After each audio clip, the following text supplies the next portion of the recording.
রোজা রেখে যদি কোনো যুবক মাস্টারবেশন করে বা হস্তমৈথুন করে, সেই ক্ষেত্রে রোজা ভাঙবে কি ভাঙবে না? আগেই ফতোয়া দেন না, আগে আমারটা শোনেন, আমি বলি। আপনারা ফতোয়া দিলে তো হইলই না, ঠিক আছে? কথা আপনারা ভুল বলেন নাই। এখন বিষয়টি একটু ক্লিয়ার করতে হবে। হস্তমৈথুন যদি আপনি রোজা রেখে করেন, এটা রোজা অবস্থাতেও হারাম, ইভেন অন্য অন্য মান্থে করা মনে হয় হালাল। হালাল না হারাম? এভরিওয়্যার, এভরি টাইম, যেখানে আপনি যান, যে কোনো সময় আপনি করেন না কেন, মাস্টারবেশন এটা করাকে হারাম করে দিয়েছে একজন, তিনি কে?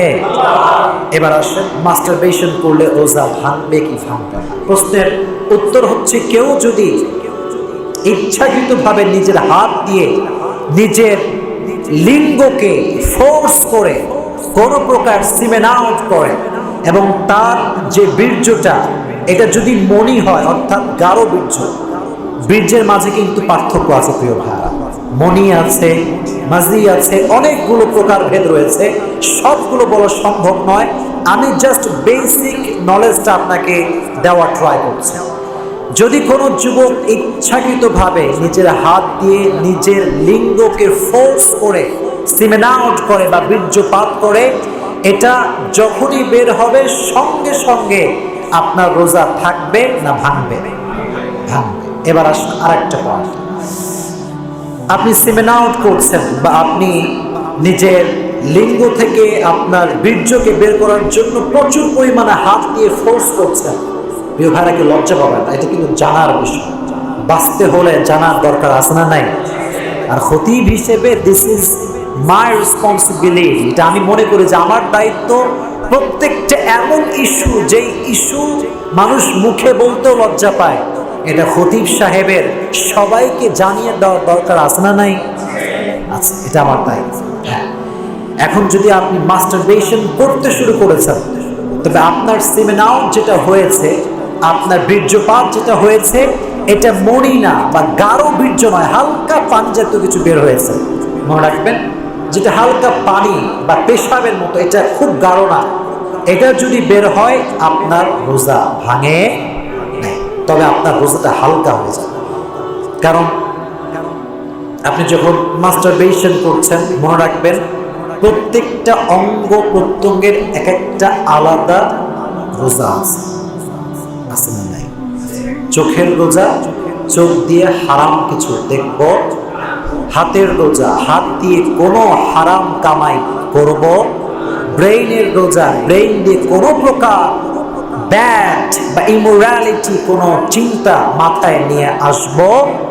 তো আপনি যখন মাস্টারবেশন করছেন, আপনার হাত কি হারাম থেকে বেঁচে আছে? বলেন না কেন বেঁচে আছে?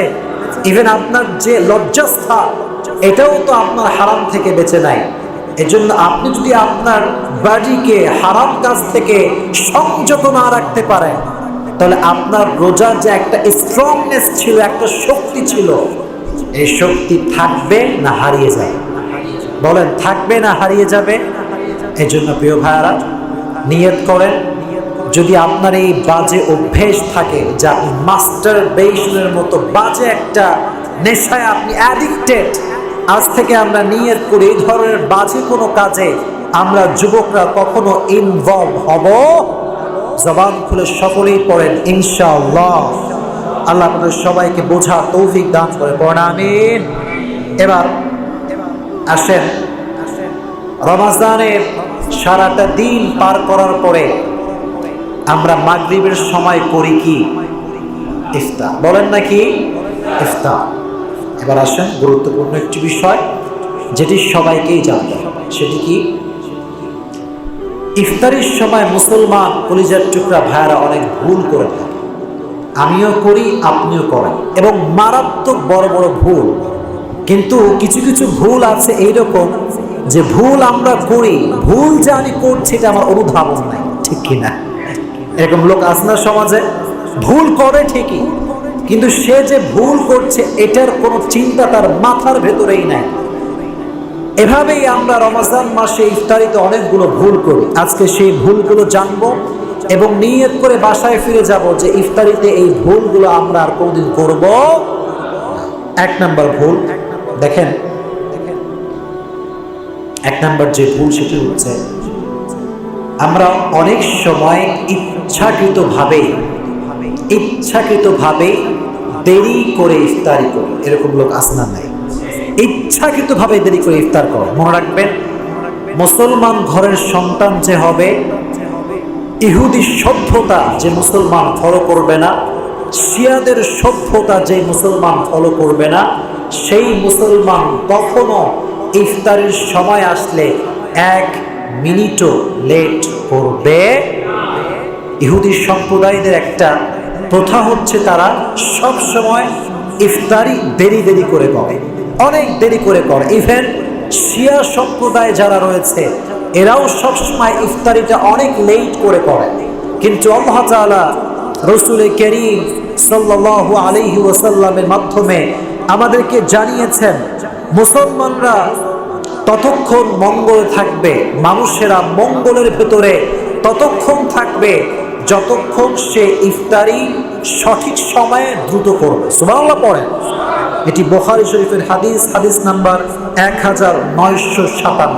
এই হাদিসে বলা হয়েছে যে মুসলমান ঘরের সন্তান মঙ্গলে থাকবে ততদিন ইফতারি পূর্বের সময়, অর্থাৎ দ্রুত সময় করবে যতদিন। এজন্য সকলে নিয়ত করেন যে ইফতারির সময় আসার সঙ্গে সঙ্গে আমরা ইফতারি করে নিব ইনশাআল্লাহ। ইভেন আবু দাউদের হাদিস, রাসূল করিম সাল্লাল্লাহু আলাইহি ওয়াসাল্লাম বলেছেন, এই দিন, এই ইসলাম ততদিন কায়েম থাকবে যতদিন মুসলমান ইফতারিটা আগে করবে, ততদিন পর্যন্ত দিনটাকে গোটা বিশ্বে বাকি রাখবে একজন, তিনি কে? এজন্য প্রিয় ভাইরা, এই বিষয়টি স্মরণ রাখবেন যে ইফতারির সময় চলে আসার সঙ্গে সঙ্গে ইফতারি করে নেবেন। ডোন্ট বি লেট করা যাবে। আরেকটি বিষয়, আপনি এমন একটি জায়গায় আছেন যেখানে আজানের শব্দ আসে না। অনেক সময় দেখা যায় যে আমরা এমন এলাকায় বসবাস করি যেখান থেকে মসজিদের ডিস্টেন্সটা অনেক দূরে। এরকম হয় কি হয় না যে কানে আজানটা আসে না, ফ্যান ছাড়া থাকলেও আওয়াজ অনেক সময় আসে না। সেই ক্ষেত্রে করণীয় হচ্ছে যে আপনি সূর্যের দিকে তাকাবেন। যদি সূর্যটা ডুবে যায়, মনে রাখবেন আপনার ইফতারি করার সময় হয়ে গিয়েছে। আজান কানে না আসলেও যদি দেখেন সূর্যটা ডুবে গিয়েছে, আপনি সঙ্গে সঙ্গে ইফতারি করে নেবেন। ঠিক আছে ইনশাআল্লাহ? আল্লাহ আপনাদেরকে বোঝার তৌফিক দান করুন। আমিন। তাহলে 1 নাম্বার যে মিস্টেকটা আমরা করি সেটি হচ্ছে ইফতারিটা আমরা অনেক সময় লেট করে করি। তাহলে এই 1 নাম্বার মিস্টেক আজ থেকে নিয়ত করেন, রমজান মাস আসলে আপনি মিস্টেকটা করবেন